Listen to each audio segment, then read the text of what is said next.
تو جب یہ آیت نازل ہوئی تو رسول اللہ صلی اللہ علیہ وسلم اطمینان میں آ گئے، اور پھر اس کے بعد انہوں نے کوئی نہیں بٹھایا، پہرا بھی نہیں بٹھایا. اور پھر یہاں پر کیا ہے، اللہ تعالیٰ نے خود بتا دیا کہ اللہ تعالیٰ آپ کی حفاظت کرے گا، آپ کو لوگوں سے بچائے رکھے گا، اور بے شک اللہ تعالیٰ منکروں کو ہدایت نہیں کرتا.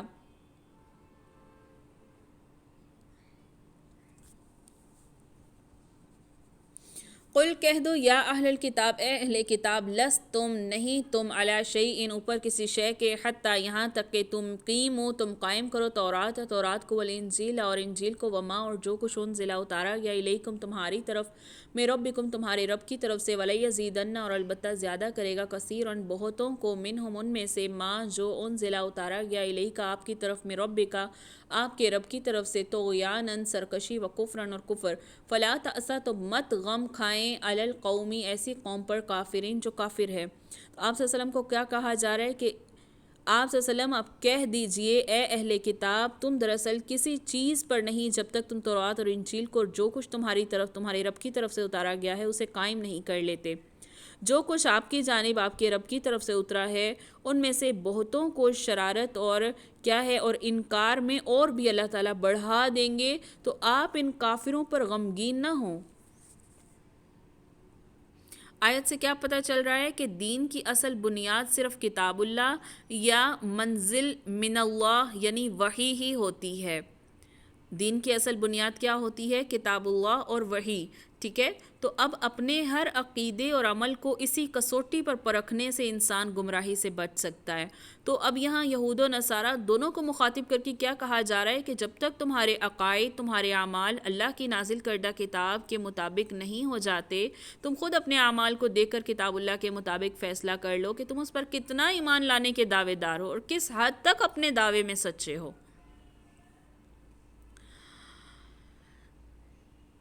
ان الذین بے شک وہ لوگ آمنو جو ایمان لائے، الذین اور وہ لوگ جو ہادو یہودی ہوئے، والصابئون اور بے دین ہوئے، والنصارى اور نصارہ ہوئے، من جو آمنا ایمان لایا، باللہ اللہ پر، والیوم الآخر اور آخرت کے دن پر، وعمل صالحا اور اس نے نیک اعمال کیے، فلا خوف علیہم تو نہیں ہوگا کوئی خوف اس پر، ولا هم یحزنون اور نہ وہ غمگین ہوں گے.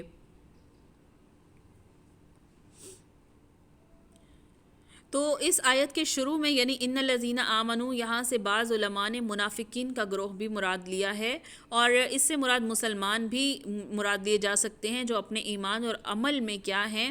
جو ابھی اتنے پختہ نہیں ہیں، وہ والے مسلمان مراد لیے جا سکتے ہیں. تو یہاں دوسرے مخاطب یہود بھی ہیں کہ یہود پر ایک وقت ایسا آ چکا تھا جب اللہ تعالیٰ نے انہیں تمام اقوام عالم پر فضیلت دے رکھی تھی اور ہر قسم کے انعامات اور برکات سے انہیں نوازا تھا، جس سے ان کے دل میں یہ شک پیدا ہو گیا، یہ گمان پیدا ہو گیا کہ ہم جو ہیں وہ انبیاء کی اولاد ہیں، اللہ کے چہیتے ہیں، ہمیں دوزخ کی عذاب کسی صورت نہیں پہنچ سکتی. اور ان کی یہ غلط فہمی جو تھی وہ اسی غلط فہمی کی بنا پر اپنے آپ کو آخرت کی نجات کا حقدار سمجھتے تھے،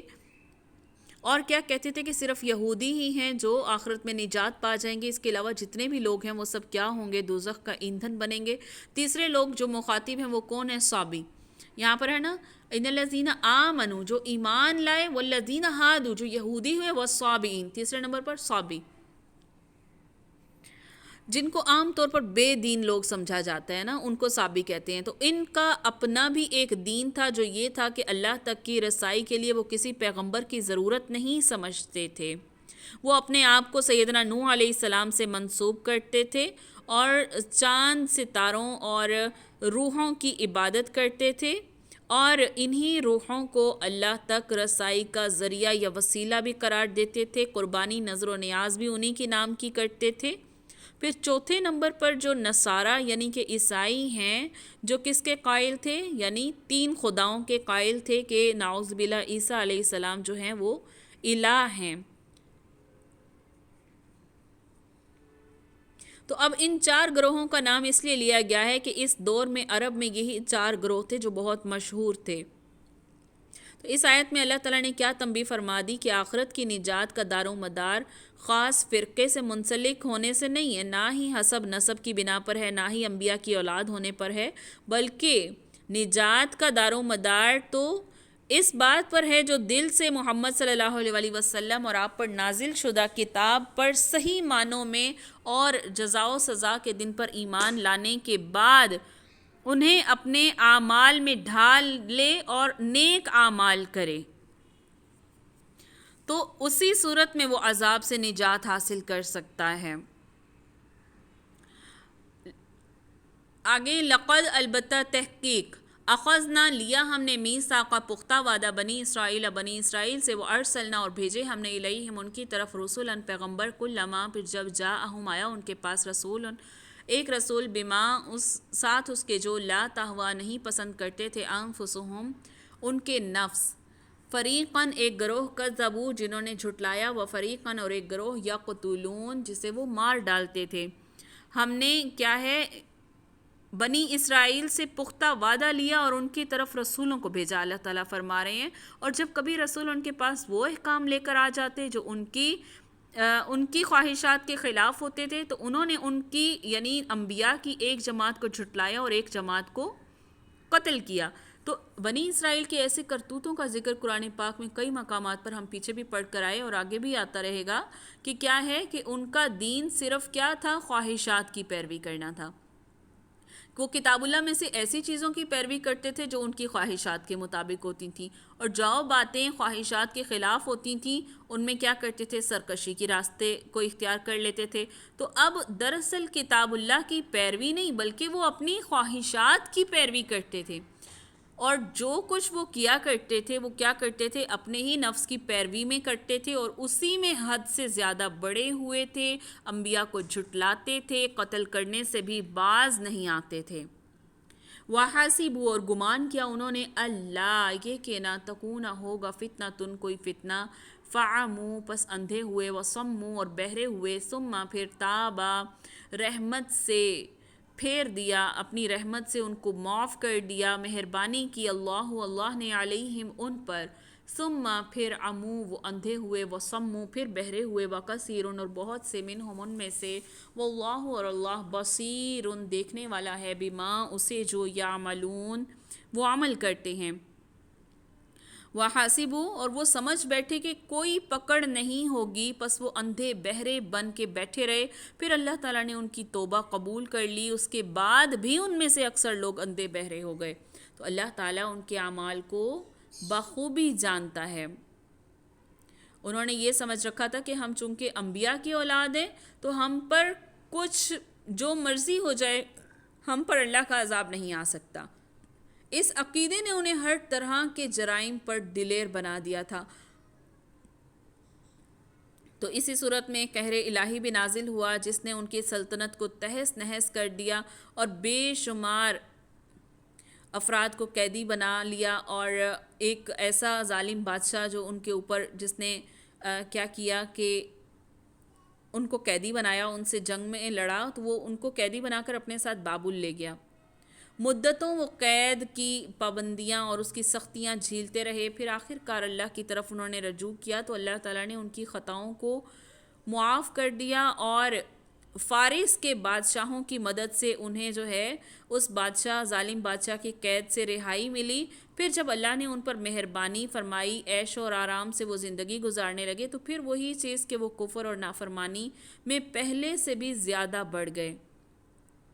پھر انہوں نے کیا کیا، انبیاء کو قتل کیا، جس میں ہم سورہ مریم میں پڑھ کر آئے، سیدنا زکریا، سیدنا یحییٰ دونوں کو قتل کیا۔ پھر سیدنا عیسیٰ علیہ السلام کو صلیب پر چڑھوانے کی بھرپور کوشش کی، اور لیکن کیا ہے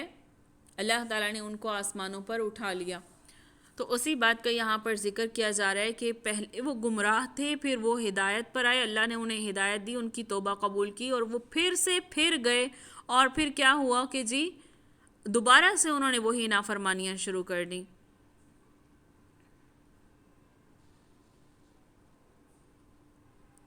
آگے دیکھیے، لقد البتہ تحقیق کافر ہوئے الذین وہ لوگ جو قالوا انہوں نے کہا ان اللہ بے شک اللہ تعالیٰ ہوا وہ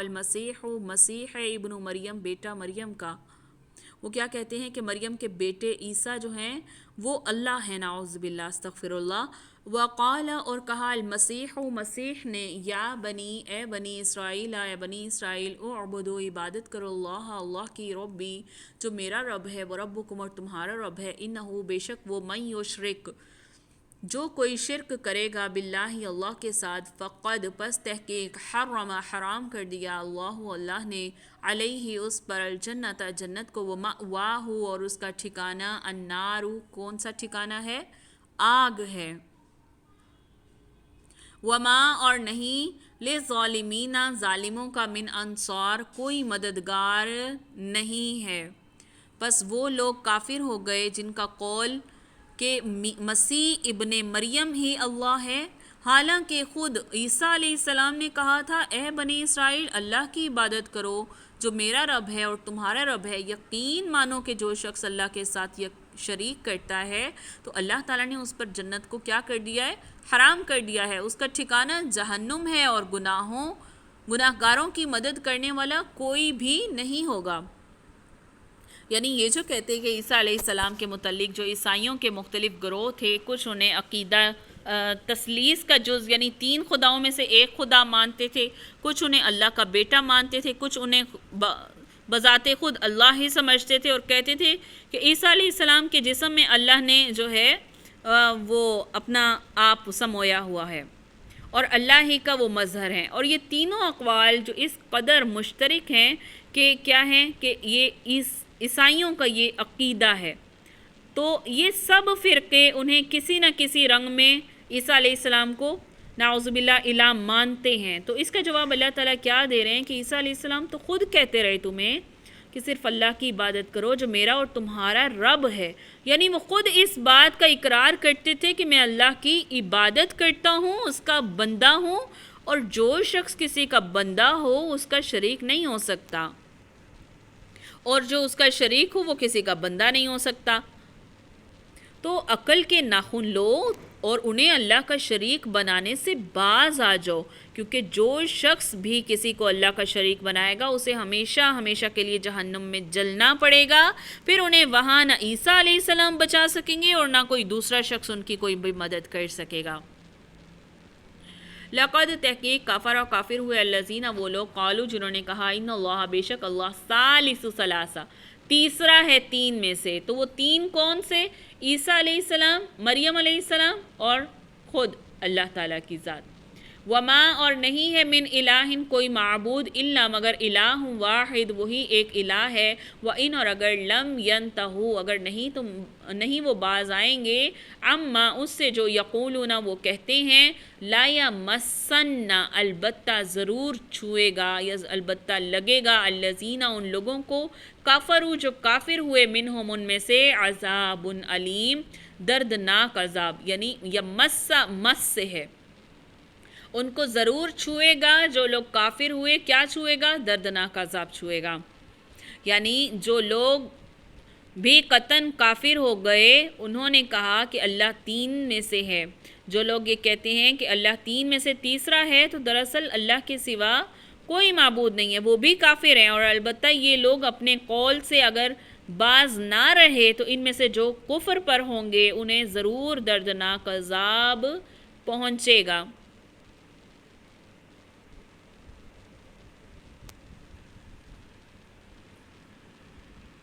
تو یہ کیا کرتے ہیں انبیاء کے متعلق شرک کرتے ہیں اور ان کو اللہ کے مقام تک پہنچا دیتے ہیں اور اللہ تعالیٰ نے ایسے لوگوں کو کیا کہا ہے کافر کہا ہے اور کیا ہے رسول اللہ صلی اللہ علیہ وسلم نے اپنی وفات سے بیشتر اس سے تھوڑا پہلے چند وصیتیں اپنی امت کو کی تھیں ان میں سے ایک یہ بھی تھی کہ مجھے ایسا نہ بڑھا دینا جیسے نصارہ نے عیسیٰ ابن مریم کو بڑھایا تھا میں تو بس اللہ کا بندہ ہوں اور اس کا رسول ہوں یعنی مجھے الہ کے درجے تک نہ لے جانا مجھے نعوذ باللہ میرے ساتھ شرک اللہ کے ساتھ جو ہے میری ذات کو منسوب کر کے شرک نہ کرتے رہنا افلا کیا نہیں یتوبون توبہ کرتے اللہ اللہ کی طرف ویستغفرونہ اور نہیں بخشش مانگتے اس سے واللہ اور اللہ کیا ہے غفور الرحیم بخشنے والا ہے رحم کرنے والا ہے تو یہ کیوں اللہ کے آگے توبہ نہیں کرتے اس سے گناہوں کی معافی نہیں مانگتے اور اللہ تو بخشنے والا ہے مہربان ہے ماں نہیں ہے المسیح مسیح ابن مریم مسیح بیٹا مریم کا الا رسول مگر وہ کیا ہے پیغمبر ہے قد تحقیق خلط گزرے ہیں من قبل ہی اس سے پہلے رسول و ہو اور اس کی ماں صدیقہ وہ صدیقہ تھی سچی تھی فرما بردار تھی ولی اللہ تھی کانا تھے وہ دونوں یاکلانی کھاتے تھے طعام کھانا انظر دیکھ کیفا کیوں کر نبینو بیان کرے ہم لہم ان کے لیے آیاتی آیات ثم پھر انظر دیکھو انا کہاں سے یؤفکون پلٹائے جاتے ہو یعنی تم کہاں پھرے جاتے ہو مسیح ابن مریم سوائے پیغمبر ہونے کے کچھ بھی نہیں تھے اس سے پہلے بھی بہت سے پیغمبر ہو چکے اور ان کی والدہ کیا تھی سچی عورت تھی دونوں ماں بیٹا کھانا کھایا کرتے تھے آپ دیکھیے کہ کس طرح ہم ان کے سامنے دلائل رکھتے ہیں اور پھر غور کیجئے کہ کس طرح وہ پھرے جاتے ہیں اس آیت میں اللہ تعالیٰ نے عیسیٰ علیہ السلام کی الہ ہونے کی تردید کی ہے جو وہ پیش کرتے ہیں نا تو پہلے کیا فرمایا کہ عیسیٰ علیہ السلام اللہ کے رسول تھے اللہ کے نبی نہیں تھے یہ ناممکن ہے کہ ایک ہی ذات اللہ بھی ہو اور اللہ کا رسول بھی ہو اس کے بعد جو دوسری دلیل اللہ تعالیٰ نے کیا دی کہ اس کی جو ماں تھی وہ سچی عورت تھی اس سے ایک تو یہ بات معلوم ہو گئی کہ یہ جو یہودی ان پر زنا کا الزام لگاتے ہیں وہ جھوٹے ہیں اور بکواس کرتے ہیں دوسرا یہ کہ عیسیٰ علیہ السلام کی ماں بھی تھی یعنی عیسیٰ نے جنم لیا تھا آپ اس کے پیٹ سے پیدا ہوئے تو ان کی ماں کو وضع حمل کے وقت ایسی ہی دردیں شروع ہوئیں جو عام عورتوں کو ہوا کرتی ہیں تو ان کو جو تم کہتے ہو کہ وہ الہ ہیں نعوذ باللہ تو ایسا پھر کیوں ہوتا کہ وہ کیوں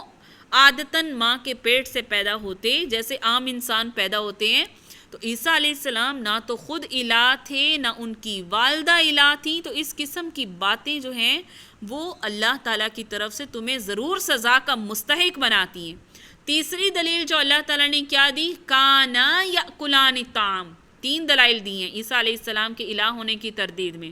ان کے عقیدے کی تردید میں تیسرا کہ وہ دونوں کھانا بھی کھاتے تھے یعنی اپنی زندگی کو قائم اور باقی رکھنے کے لیے وہ کھانے کے محتاج تھے تو جو خود محتاج ہو وہ الہ یا اللہ نہیں ہو سکتا کیونکہ اللہ ہر طرح کے کھانے پینے سے اور اس طرح کی چیزوں سے بے نیاز ہے پھر جو شخص کھانا کھاتا ہے اس کے اندر پاخانہ پیشاب گندگی فضلات نجاستیں وغیرہ بھی پیدا ہوتی ہیں تو ایسی نجاستیں جن سے طہارت بھی لازمی آتی ہے ظاہر ہے پاخانے سے اگر کچھ خارج ہوگا تو ظاہر سی بات ہے کیا ہوگا نجاست خارج ہوئی تو اب اسے پاکی حاصل کرنا پڑے گی وضو دوبارہ کرنا پڑے گا تو یہی کھانا کسی کے اندر جا کر رک نہیں جاتا بلکہ کوئی نہ کوئی خرابی بھی پیدا کرتا ہے انسان بیمار ہوتا ہے تو یہ کیا ہے وہ اللہ یا الہ نہیں ہو سکتا تو یہاں پر اب ان کے عقائد کی تردید کر دی کہ جن کو تم اللہ مانتے ہو نعوذ باللہ الہ مانتے ہو وہ تو خود کیا ہیں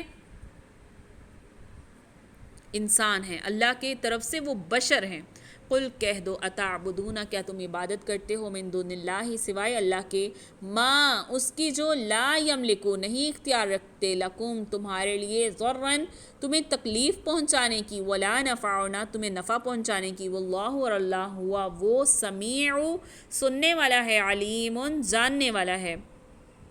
آپ کہہ دیں کہ تم اللہ کے سوا ان کی عبادت کرتے ہو جو نہ تمہارے کسی نقصان کے مالک ہیں نہ کسی نفع کے مالک ہیں اللہ ہی خوب سننے اور پوری طرح جاننے والا ہے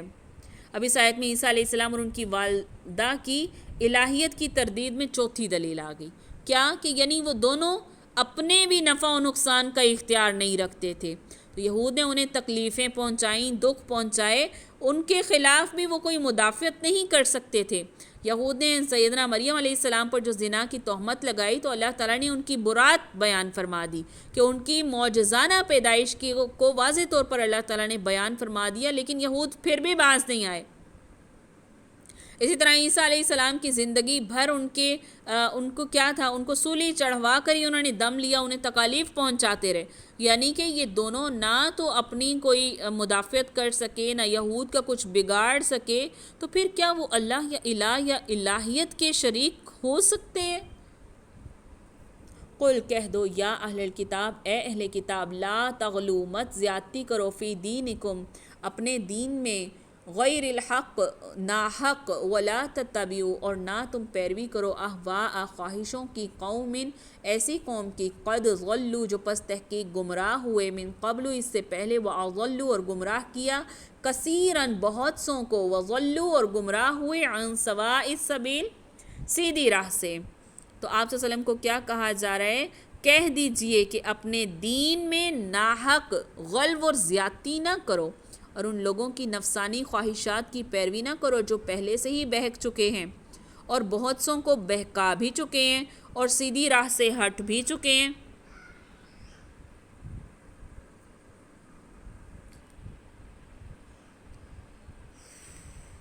تو کیا کہا جا رہا ہے کہ یہ لوگ جنہوں نے عیسائیوں